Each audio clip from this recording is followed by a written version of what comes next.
It's considered to be the earliest high culture of Central America. Everybody's heard about the Aztecs. Everybody's heard about the Maya. Every male bloodline erased, every single one. That's what geneticists found when they analyzed ancient DNA from the civilizations before the Aztecs, the Olmec, the Maya, the Toltec, the builders of Teotihuacan. Their Y-chromosomes, gone, deleted from history. But the women survived. Teotihuacan is where they believe the gods had created humanity, had created all things, had created the sun, which they refer to as the fifth sun. For decades, Graham Hancock claimed entire civilizations were wiped from the historical record. Scientists called him a fraud. They refused to take him seriously. But when the DNA results came back, they proved exactly what Hancock had been saying all along. The Aztecs didn't just conquer an empire, they replaced the erased fathers of an entire continent. Aztecs expanded their influence through military conquests and strategic alliances. Their empire flourished, dominating much of central and southern Mexico by the early 16th century. And what the genetic evidence reveals is far darker than anyone imagined. The impossible discovery. In 2015, Dr. Pontus Skoglund at Harvard was running genetic analysis on ancient Amazonian remains. Our labs tries to understand fundamental things about human past and the evolution of disease. I think the recognition by the Blavatsky Committee is for our work over the past years, bringing ancient DNA into a large-scale genomic science. When his algorithm returned results that made no sense. The DNA contained markers from Aboriginal Australians, from the opposite side of the planet. That was impossible according to conventional archaeology. Every textbook said humans entered the Americas 15,000 years ago via a land bridge from Siberia. One migration, one source population, clean and simple.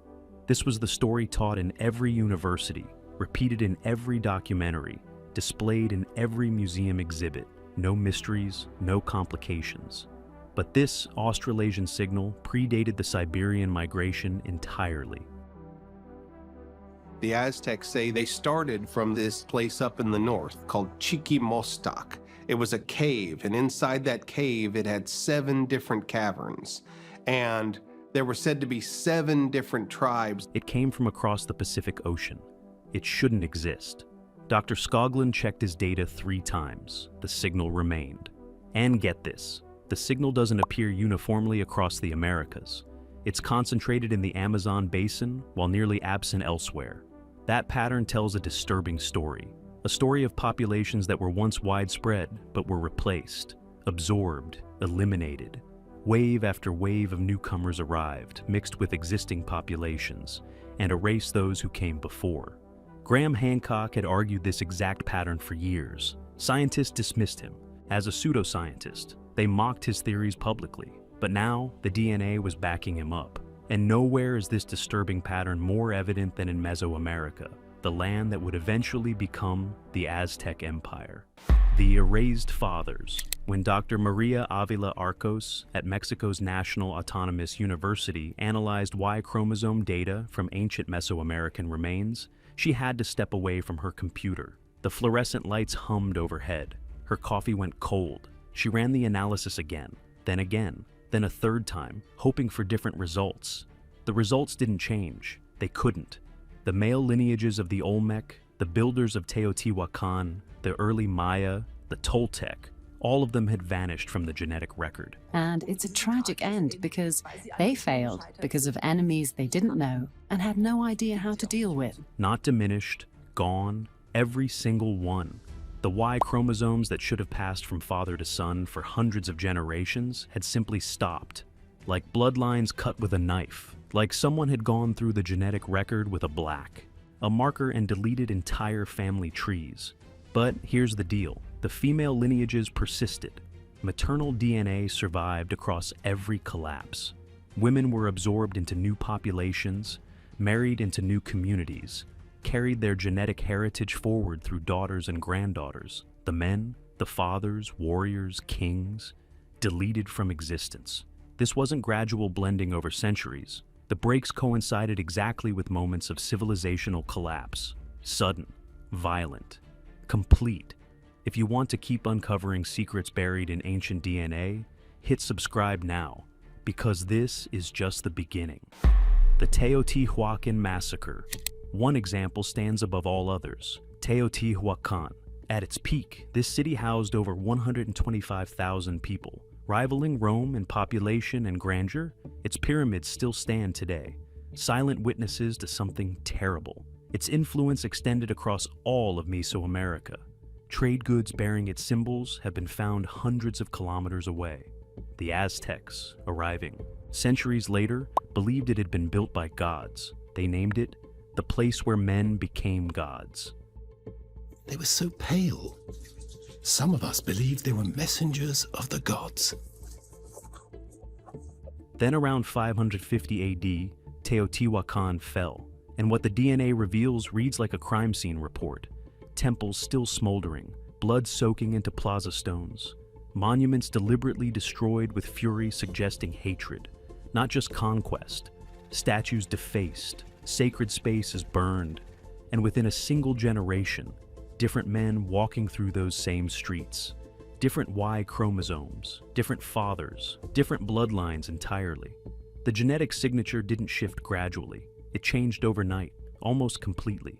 Imagine an entire city's worth of fathers, brothers, sons vanished, replaced by strangers who took their homes, their temples, their wives.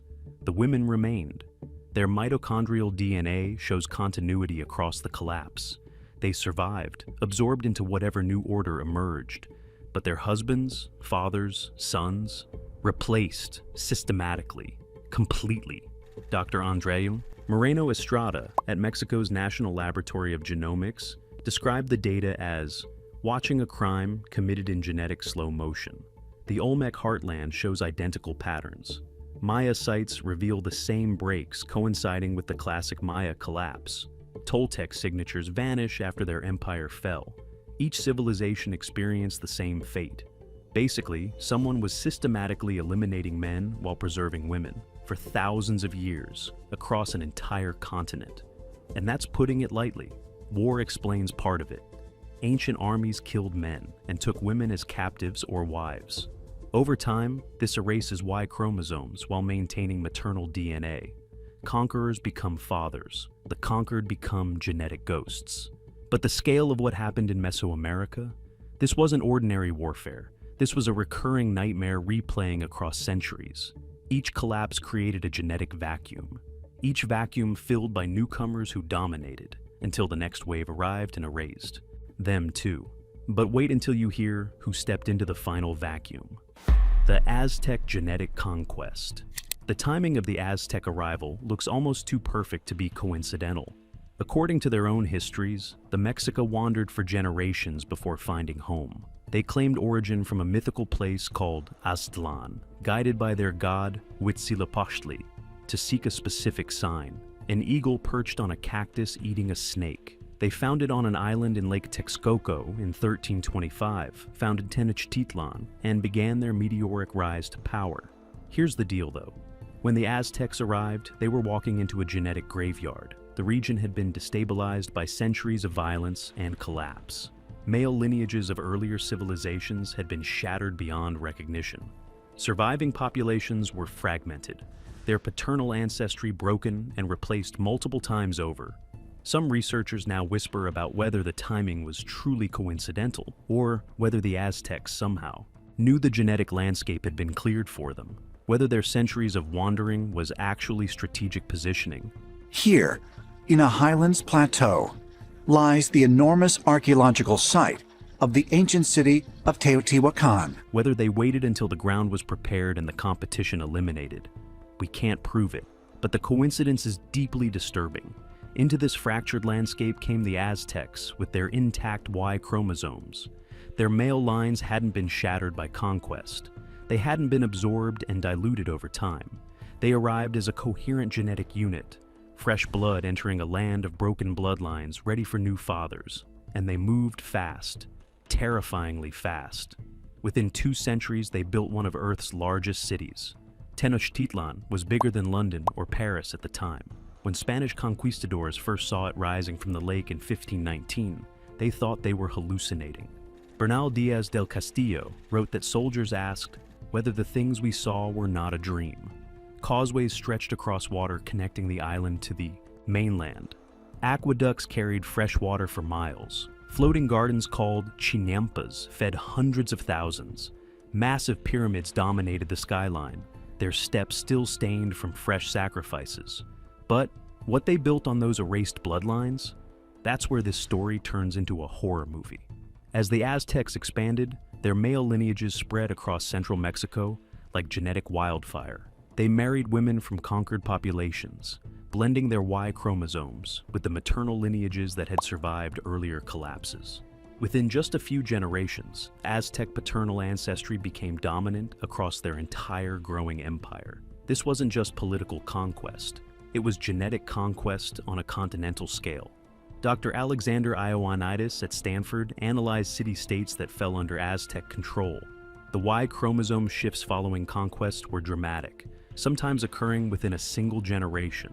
Local gene pools were completely reorganized. Women from conquered regions appear in genetic samples from the Aztec heartland, suggesting large-scale movement of female populations into the center of the empire. The pattern is unmistakable. Conquer a city, kill or displace the men, absorb the women, repeat. The Aztecs were filling vacuums created by the destruction of earlier male populations. They were becoming the fathers of regions whose original fathers had been erased from existence. For 100 years, the Aztecs rule over central Mexico. But at the peak of their power, they make a crucial mistake. Their fall is unstoppable. They weren't just building an empire of territory and tribute. They were building an empire of blood, extending their paternal ancestry across a continent that had been waiting for new fathers. And get this, they had a tool that made this genetic takeover even more efficient: Nahuatl, the Aztec language. When the Spanish arrived, they were shocked at how widely Nahuatl was understood. Traders spoke it, messengers carried it, marketplaces from northern Mexico to Central America echoed with it. The language had spread far beyond Aztec military reach. Language travels with people.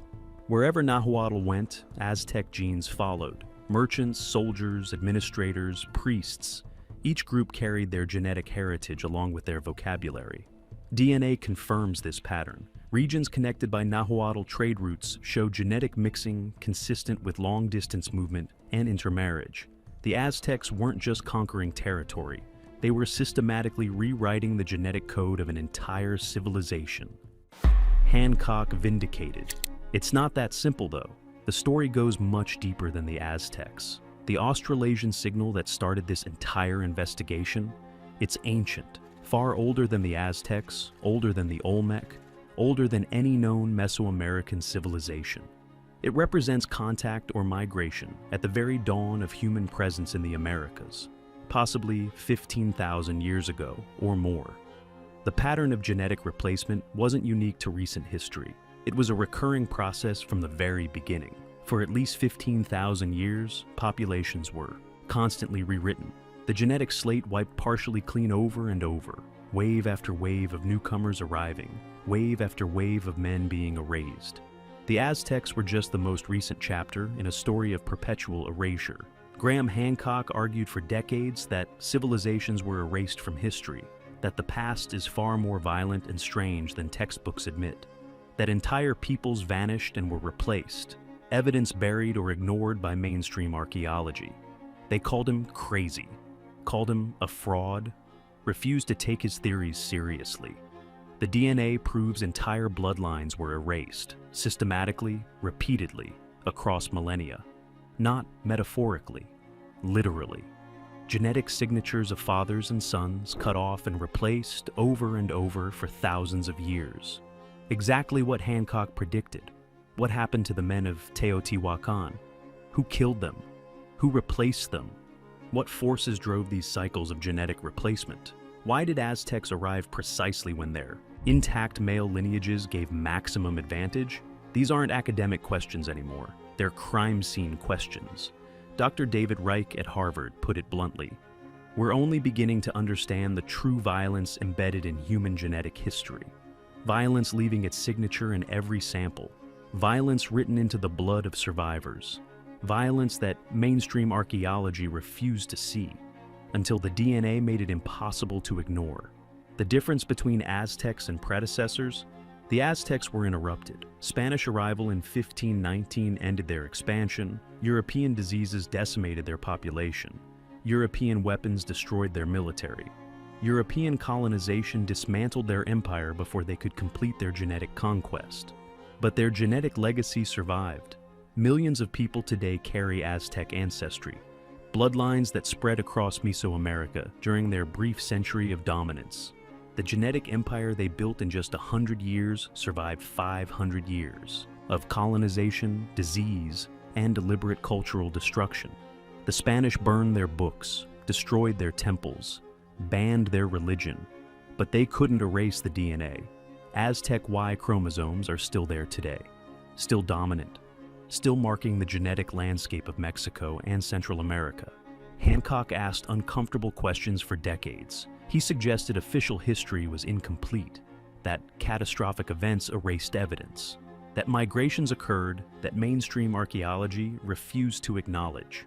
The DNA is providing uncomfortable answers. Not everything Hancock theorized has been vindicated, but the core argument that the conventional narrative is wrong, that populations were erased and replaced repeatedly, that the Americas hold secrets far stranger than textbooks admit, is being confirmed by the very science meant to settle these questions. So, here's the question that should keep you up tonight. If the Aztecs built their entire empire on erased bloodlines, how? Many other civilizations are hiding the same dark secret. How many founding myths are actually covering up ancient genetic genocides? How many empires rose not through innovation or divine favor, but because they arrived at the exact moment when the men before them had been conveniently eliminated? The DNA doesn't lie. It can't. And it's telling us that human history is far darker, far more violent, and far stranger than anyone wanted to admit. Hit that like button and subscribe, because we're just getting started digging up what they buried. And if you think this is disturbing, wait until you see what DNA revealed about the builders of the Egyptian pyramids.